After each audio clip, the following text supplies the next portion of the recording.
Thanks for listening to the Thyroid Fixxr podcast with your host, me, Dr. Amie Hornaman, aka the Thyroid Fixxr, functional medicine practitioner, hormone and weight loss expert. We're talking all things thyroid, hormone, and health related in order to empower, educate, and transform you. So if you're ready to get your life back, let's get started. Hi, everyone, and welcome. Today, we have a very, very special guest. I'm honored to have him on, Dan Gubler. So we just recently met, and his work completely intrigued me. I said, I have to have him on, and you guys are just going to love this. You're going to get so much information out of this. And what intrigues me about him, he is a natural product chemist that has literally traveled the world studying bioactive compounds in plants and incorporating them into science-based supplements that can help all of us unleash our inner brilliance, which I love. So we're going to be talking about bioactive compounds in plants today, how they regulate biosignaling mechanisms in the body to improve both hormone balance and thyroid health. And everyone knows we talk a lot about thyroid on here. So this is going to be just a great, great topic. I encourage you guys to take notes because it's going to blow your mind. So, Dan, thank you so much for coming on. Thanks for sharing your time with us today. Oh, it's an absolute delight. Thank you. So this is going to be a game changer for you, and you can probably hear the excitement in my voice.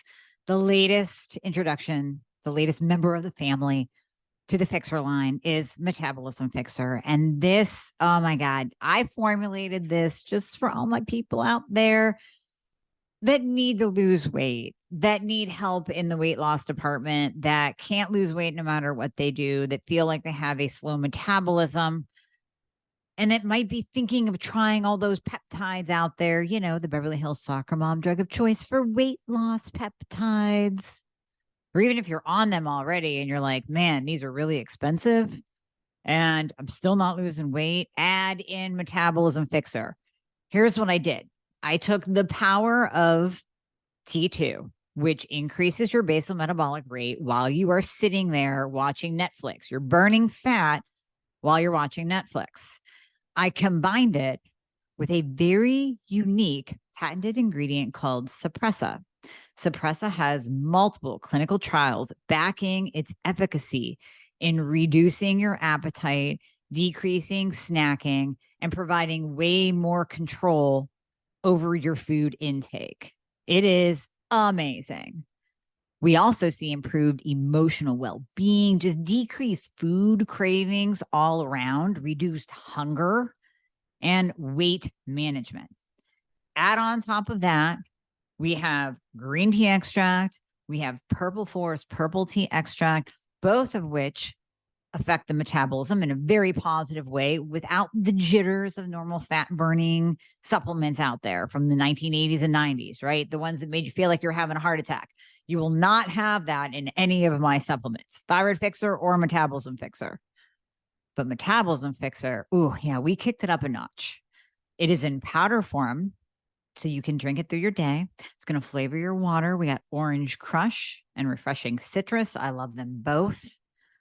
It is going to keep you under control all day long. So you throw a couple scoops in your water bottle in the morning, throw a scoop or two in your water bottle throughout the day.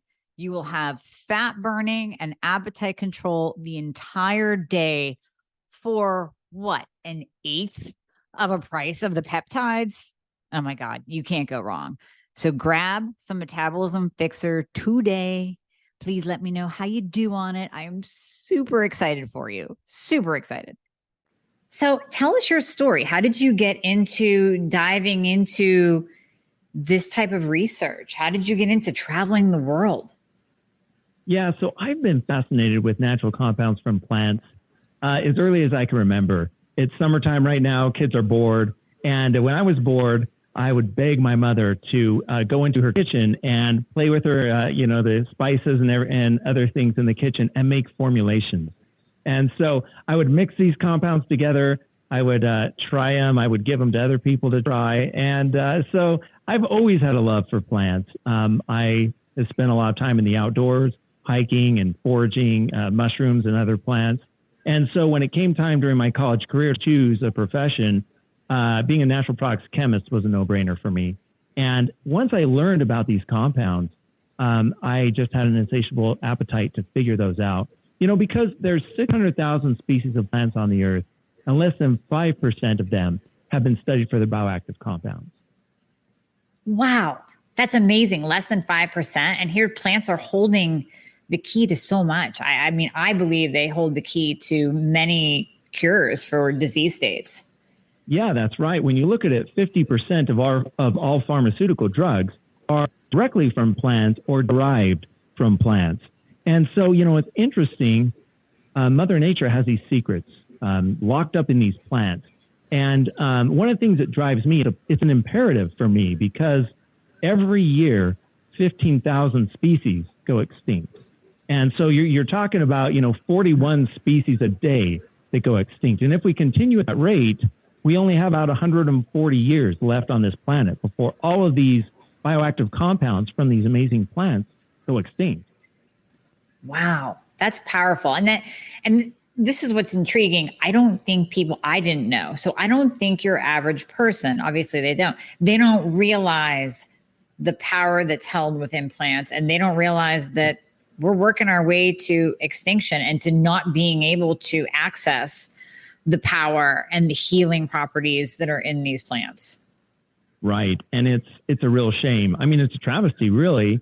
You have pharmaceutical compounds, and they're great. They've saved hundreds of thousands of lives, millions of lives, but that's more on the reactive end. That's when you've gone so far down the road, you're in a death spiral that you need to do something to push it back. Plants and their compounds are all about proactive wellness, helping us live our best life and to stay on the healthy side of the spectrum before we go too far down the road. Yeah, I agree 100%. That's why I'm a fan of supplements. When supplements are done properly, when they are, like you said, when they're science-based, when there's research behind them, when there's a reason why we're using this compound and this ingredient and this active ingredient and on and on and on, then I'm a firm believer in supplements being used to change your life. So I want to talk about specifically, obviously, thyroid here, and we'll probably trickle into other disease states, like you and I talked a little bit ago about insulin resistance. So let's just start with thyroid, because many of my listeners are suffering. Either they know that they have a thyroid problem, they've been diagnosed, they're not feeling well, they're searching for answers, or they haven't even been diagnosed yet. Maybe they're in that state of, you know what, something is a little bit wonky. They'll be told by their doctor that they're normal or within normal limits. But in functional medicine eyes, we see them as, you're borderline hypo. You're walking that line, or you might be into hypo, but there's no doctor that's going to give you medication for it. So let's talk about the thyroid and what bioactive compounds can affect that. Yeah. So to first understand, the thyroid and all the systems in the body regulate via a biosignaling mechanism. So one way to think about it is a line of dominoes. You push over one domino and then it pushes over others and so forth, and causes a reaction or work to happen at the end. And so that's what the thyroid system is. You have thyrotropin resistant, releasing hormone in the hypothalamus, then goes to TSH in the pituitary gland, T4, thyroxine, T3, and then it turns on other signaling pathways that help to maintain the millions of chemical reactions that go on in the body every single second. And another thing to note is that we have lifestyle factors. Poor diet, lack of sleep, lack of exercise, stress, anxiety can cause these dominoes to be pulled out of the system. And that's what happens with thyroid. We have a lot of different factors going on, insulin and a bunch of other things that pull some of these dominoes out. And so natural compounds from plants like berberine, like myricetin, from pomegranate, punicalagins, EGCG from green tea, curcuminoids, and several others help to slide these dominoes back in and maintain the reactions going on in the body, including the system of thyroid. That's fascinating. That is well, I always say that the thyroid is the master gland. So just like you said, it is that domino effect. It's the domino effect on the entire body. So when the thyroid's off, there goes your sex hormones. Those are going to be off. You're going to have your adrenals off. I mean, everything, insulin, everything is going to cascade in a bad way downward. So these kind of expand on those compounds, because you and I talked about berberine, I'm a fan. So that can actually be used for the thyroid as well as insulin resistance. It can. Yeah. So berberine helps to regulate production of thyroxine. So thyroxine we talked about is a major modulator here. And so berberine helps to make sure that thyroxine is produced, that the signaling mechanism of thyroxine downstream happens. As we know, thyroxine, T4 and T3 causes cascade event. And so even though thyroxine, T4, which is converted to T3, even though these are produced, if the dominoes downstream are not in place, then nothing's going to happen. And actually, bad things are going to happen, hypothyroidism and other issues. And so berberine helps to regulate the dominoes downstream of T4 and T3 to make sure that they're functioning properly. Oh, that's amazing. I did not know that about berberine. So can that also help with T4 to T3 conversion? So anyone who's, maybe they're on levo, they're on Synthroid, they're still experiencing symptoms, and we want to help push that conversion. We want to help push that T4 over into T3 so that the T3 can get to the cell. Does berberine help with that conversion? There is some research pointing that way. There's still more that needs to be done, but berberine definitely can. There's another ingredient called thymoquinone from black cumin seed oil that has some pretty good research on it as well for that conversion to take place. And there's many others, but berberine and thymoquinone are the most studied right now. Now, black cumin seed oil can actually lower antibodies in Hashimoto's as well, right? It can, yeah.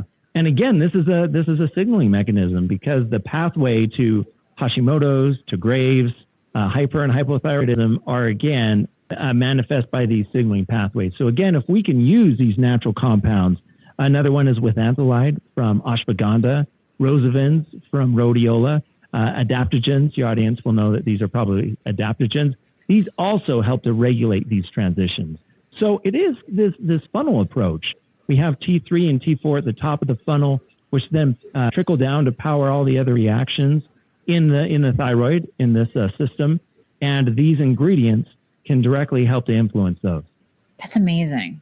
That's really amazing. So if we take a person who's still struggling, or we take a person that, let's say, is stuck on T4, stuck in the Synthroid box, like I call it, and the doctors won't prescribe T3, they won't do NDT. So they're just stuck there, but they want to feel better.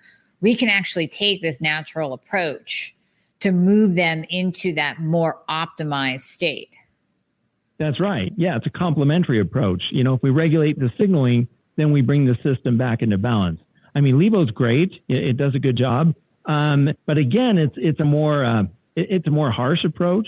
It's something that needs to happen in certain periods. But in order to maintain and to try to be on the proactive wellness side, these ingredients are really great.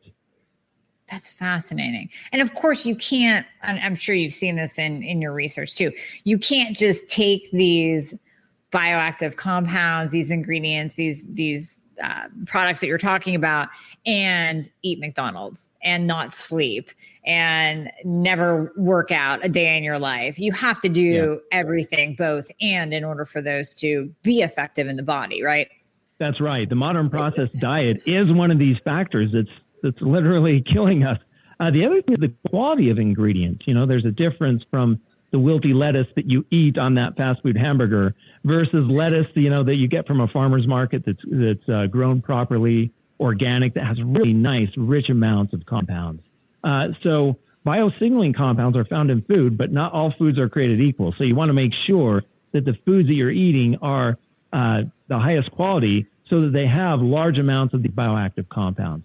Supplementation is also a really interesting way. So berberine, it's you can't really eat Berberis vulgaris, where berberine comes from. And so a high quality supplement containing high amounts of purified berberine is really important and effective as well.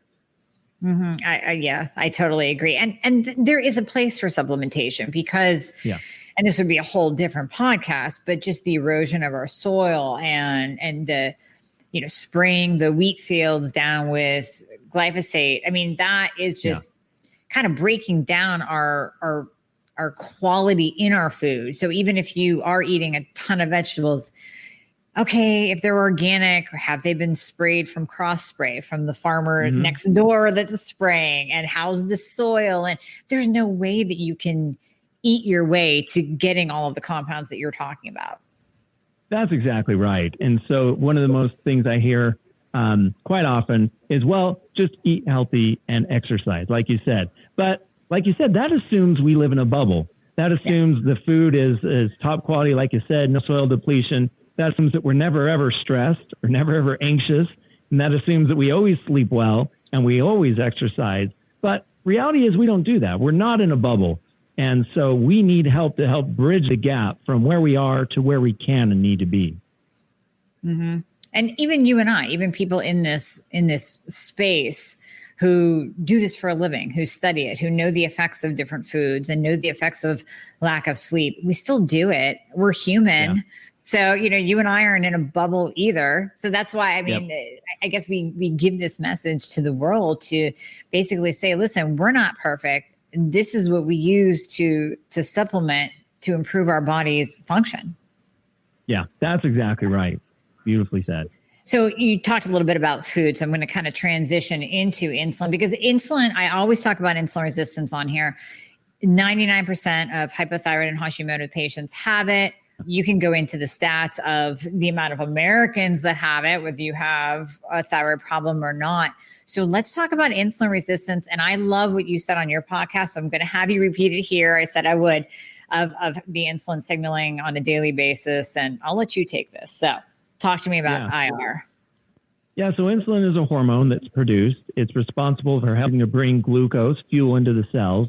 And we all know that when we eat too much sugar, the body becomes insulin resistant and insulin builds up in the bloodstream until there's a big problem.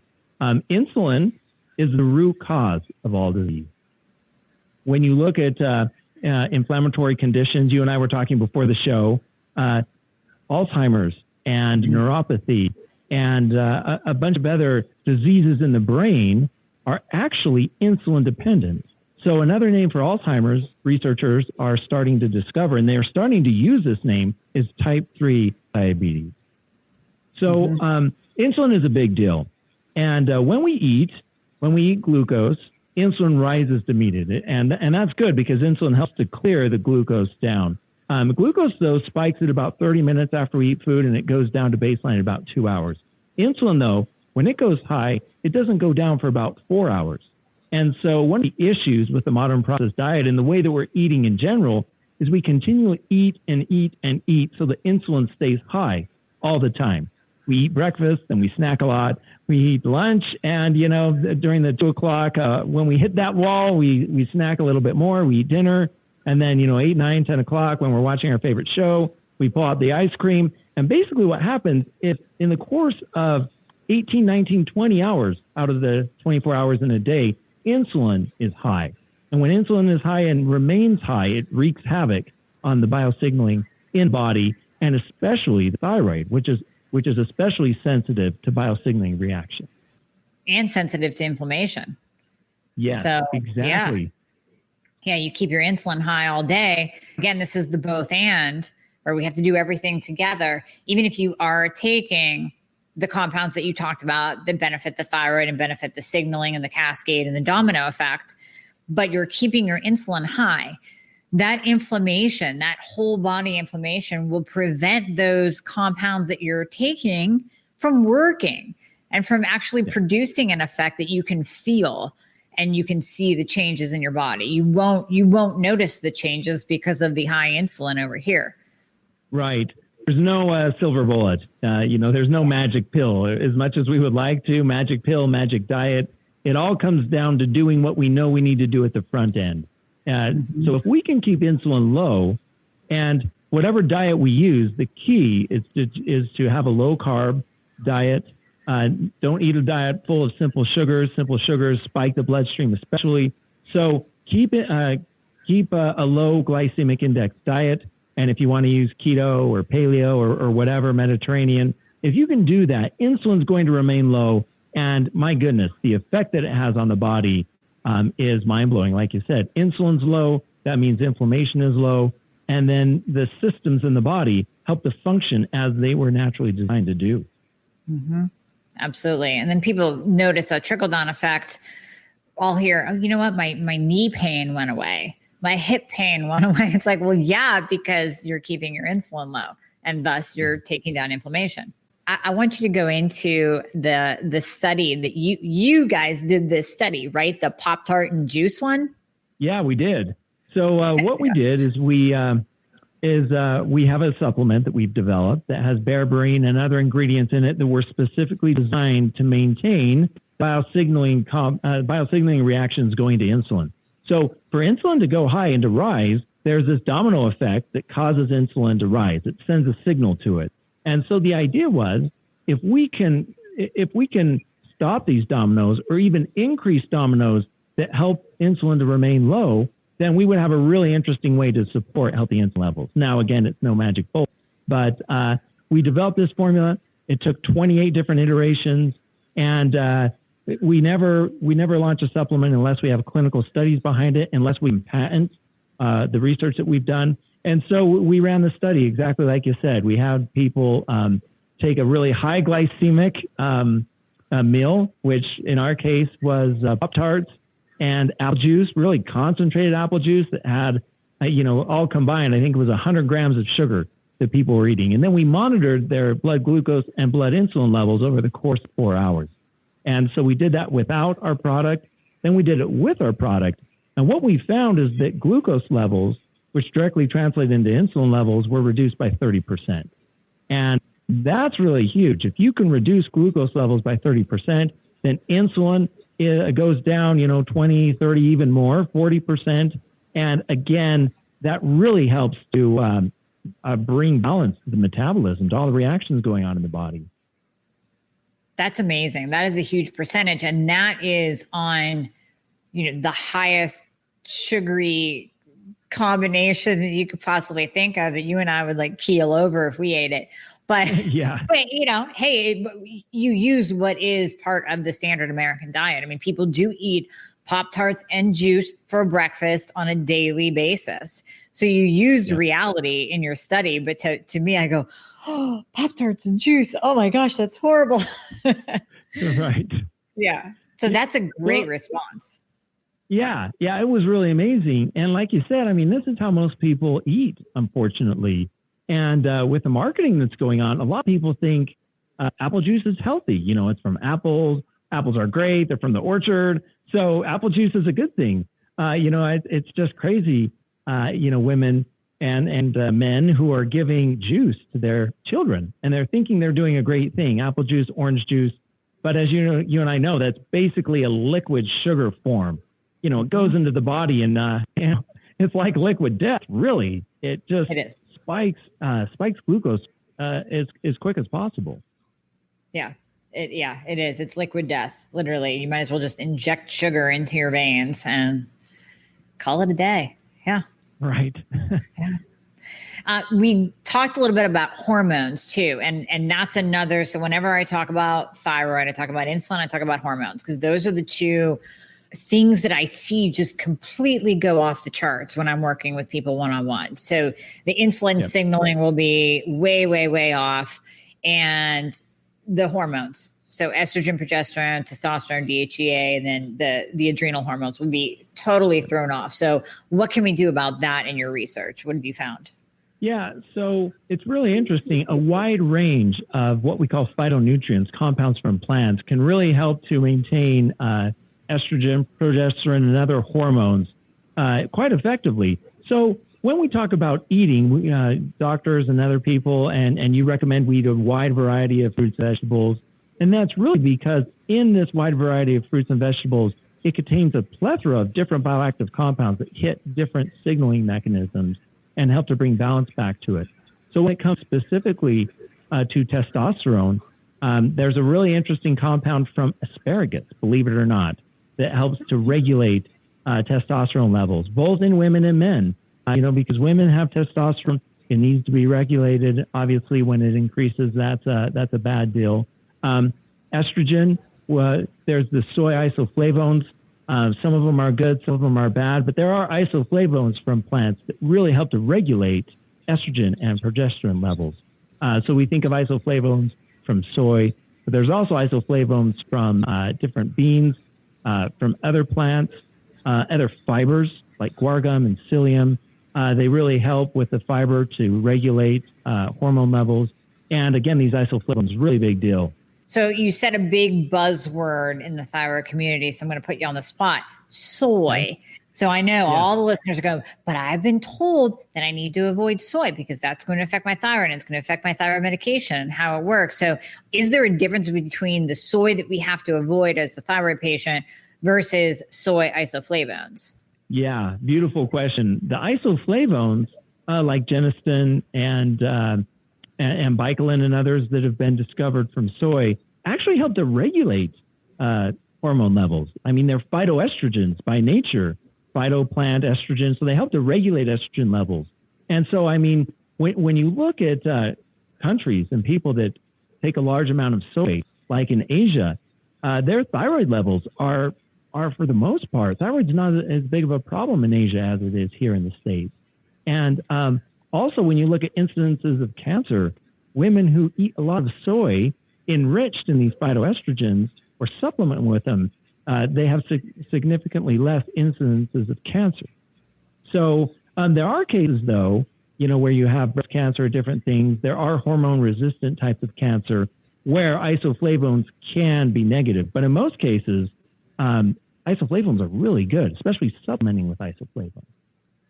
Okay. So we can supplement maybe so people don't get freaked out by eating something like edamame or something like that. I personally, I would prefer supplementation for my patients over eating it because then you can't really regulate it. You can get to the point where you go overboard and you think, okay, well, if a little bit of soy is good, then more is better. And then you can get into an estrogen dominant state. Yes, that's exactly right. It's all about the dose determines the poison when it comes to toxicity, but the dose also determines the signaling balance. If the dose is way too high, then signaling's off. And like you said, the really nice thing about supplementation is we know exactly what we're getting in there. Like we talked about earlier, it all depends on how the food is grown, what season it's picked, what it's been sprayed with, the temperature, the weather. All those things come into play in determining the amount of bioactive compounds in there. And so you might actually have some soy that is really enriched in isoflavones, and that's not a good thing. So having a supplement where you know exactly the amount that you're getting is the way to go when you look at the science. Mm-hmm. I'm glad you said that. Yeah, you're right. The dose determines the poison or the response of the body. That's perfect. Yeah. And you mentioned testosterone as well. So I talk a lot about testosterone. I feel so bad for guys that have low T levels, but they're told they're normal because they're coming in at 325, 350. And my ladies that are actually, you mentioned high testosterone, and that's bad, but low testosterone. I see so many women coming in. I had a patient the other week with a test of 3.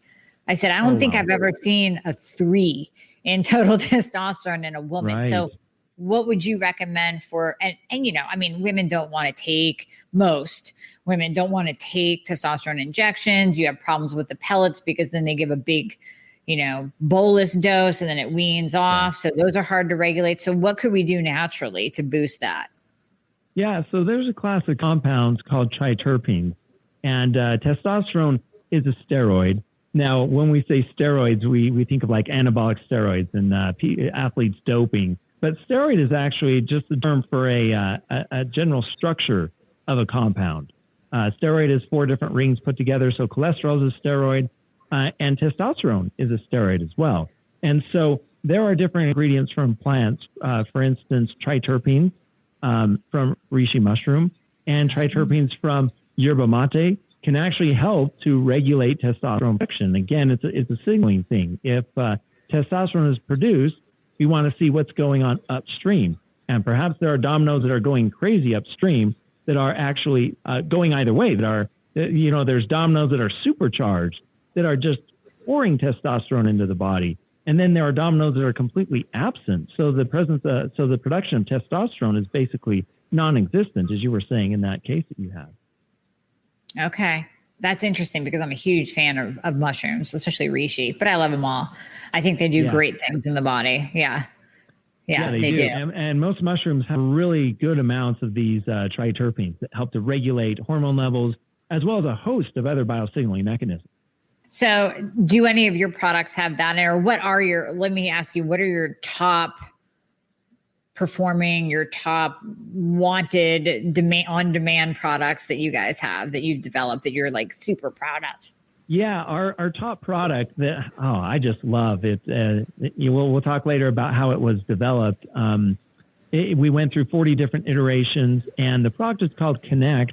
And as the name implies, it helps to connect the biosignaling compounds in the body. So in this formula, we have over 400 different phytonutrients, bioactive compounds that regulate different signaling mechanisms related to the heart, to the brain, to the kidney, to the liver, thyroid, the inflammatory processes in general. And so this kind of a multivitamin version of biosignaling where we really try to target all the different pathways. And it's amazing the results we've seen. When signaling is in balance, as you know, with thyroid, cognition gets better, brain fog is reduced. Obviously, natural energy increases. Being lethargic is one of the biggest things. People want to do things, but they just can't. Even when the doctor says buck up, or the people around them that love them say, hey, just pull up your big boy or girl pants and get going. But really, it comes down to biosignaling. And so that's a product that we're really proud of. We've ran 3 clinical studies on it, and we're actually seeing that these ingredients can regulate biosignaling. We're able to determine that and see it and show that it increases amounts of biosignaling in the body. Wow. So go into how you said how it was formulated. I mean, how you tried 40 different variations of it. Yeah. So I, traveling around the world, studying compounds in plants, there's different ones that I was always fascinated about. There's a plant called burdock. And in studying burdock, taking it back to the lab, we found that it contains different compounds. One of them is called arctogenin, and there's several other ones. And when we ran this research in cells, we found that it regulated biosignaling. There's many others, rhodiola, ginkgo. Ginkgolides are great versions of signaling. So it was interesting as I was thinking about this, and it sounds kind of weird, but I was going to bed and I just started having these ideas flood into my mind. When you're at night and the mind is clear, you de-stress and you're able to kind of think more clearly. I had all the papers that I read had kind of coalesced together in these different signaling molecules. So, wrote them down. We went to the lab, and 42 iterations later, we came up with this compound. We formulated, we tested. Results weren't quite as good as we hoped. We reformulate, we retest, which again, most companies in the supplement industry don't do that. They use a standard turnkey formula. Most of the time, it's like, hey, let you and I start a supplement company. And then we go to a contract manufacturer and say, hey, we want a mood enhancer. And so the contract manufacturer will just pull something off the shelf that they've already developed that they're selling to 30, 40 other companies. And we put our label on it and we try to sell it and try to show how we're different. And sometimes manufacturers will pixie dust in a little bit of this or that. So it's your proprietary blend. And then you go and sell that. And you try to be different, but you're really not. You have no science. There's no unique proposition. The amounts of bioactives in these formulas are really quite low. And it's a big problem. Huge problem. I am a stickler for supplements. I tell people all the time, listen, these big supplement companies that used to be the gold standard a couple of years ago, I won't name names, but they've sold out. They sold out to Nestle and Bayer and Amway and proprietary blends. I hate because you're right. They just pixie dusted. And I am such a stickler for supplements and going with good, high quality companies, just not high quality companies that care, that do the research, that can back it with, like you said, 40 different variations, 28 different variations, because we weren't happy with 1 through 28. So, I mean, that says so much. That says so much about the quality. Yeah. And it's hard. I feel bad for the consumers because it's hard to really know what's science-based and what's not. You go into these big box stores, pharmacies, and there's just a huge wall of different supplements, right? If you want to take an omega-3, for instance, to help support inflammation, reduce inflammation, there's like 50 to choose from. So how do you know what's good or what's not? The EPA, the DHA, the form that it's in, other carriers that are with it, things that help to prevent it from being oxidized in the body, things that help it to be encapsulated and become more bioavailable. So there's all sorts of different things that are going on, and I feel bad. And that's why people like you and I, that's why we educate. We want to just really help people when they go to the store to help them to find the right sources. And, a lot of times the best supplements aren't at the store. They're, in different areas. They're in a doctor's office. They're directly through the website of a company that has research that can actually educate and show why the product is effective, rather than just you go to the shelf and you try to grab something and you have no idea if it's going to work or not. No clue. Right. Exactly. So I tell people my rule is you do not buy from a store. You do not buy from Amazon. I don't know if you guys sell your products on Amazon, but I would rather them just go right to your website. And you only buy from these high quality companies that do the research, that can actually show the research that they've done and back their products. So I love it. So tell us some more about because we're going to put the links for your supplement company, and I want you to tell us about it and where people can go. And we even have a discount code for everybody too. Yeah. So the company is called Brilliant, and the website is feelbrilliant.com. That's FEEL, brilliant.com. And you can go there and you can look at our different supplements. Right now we have 3 products that we've developed. Each product has clinical studies. Each product is patent pending, and each product is produced in our laboratory, where we go through all the process. We produce, we make sure that it works properly, and then we manufacture on large scale. And so if you go and look at our supplements, we talked about this biosignaling supplement. We have another really cool one, and I'm sure you've talked about this. Another thing that really regulates hormone levels is the microbiome, the bacteria in the gut. Yes. Yeah. Good and bad bacteria. Bad bacteria secrete compounds that are pro-inflammatory. And the microbiome is known as the second brain, and huge impact on hormone levels. And so we have a product that helps to regulate amounts of healthy bacteria. So we have a technology that can actually inhibit the ability of bad bacteria to talk to each other. So it's like molecular espionage. And if bad bacteria can't talk to each other, they're siloed and they die. And by nature, then good bacteria will increase because it fills that void. And when good bacteria are there, it releases small molecules that help to regulate hormone levels. The gut-brain axis, the brain thyroid axis, it's all connected. It is. It's totally connected. So what's the name of that product? That product is called Defend. Brilliant Defend. Defend. Okay. That's awesome, because I do a lot of GI maps on my patients, and I will see a plethora of dysbiotic bad bacteria and then low good bacteria, specifically Akkermansia. And I just talked about this on a podcast I released last week. If you have low Akkermansia, you are going to have metabolic syndrome. You are going to be more prone to weight gain. You're going to be more prone to insulin resistance. So by building up that Akkermansia in the gut, that's going to make a world of difference in your metabolic health. That's exactly right. Other ones, Lactobacillus reuteri, Bifidobacterium longum. Bifidobacterium longum is a really interesting one. It's found in centenarians, people who live over 100 years old, have huge amounts of this bacteria. And I love what you said, because a lot of people think when they think of gut health, they're thinking, well, digestion, get more regular, stuff like that. But it's so much more than that. And I love that. There's not too many people that when they're studying an area like you are with thyroid, and you're an expert in the area, actually look at the gut. And that's amazing. People disregard it. They overlook it, and they do so at their peril. Yeah.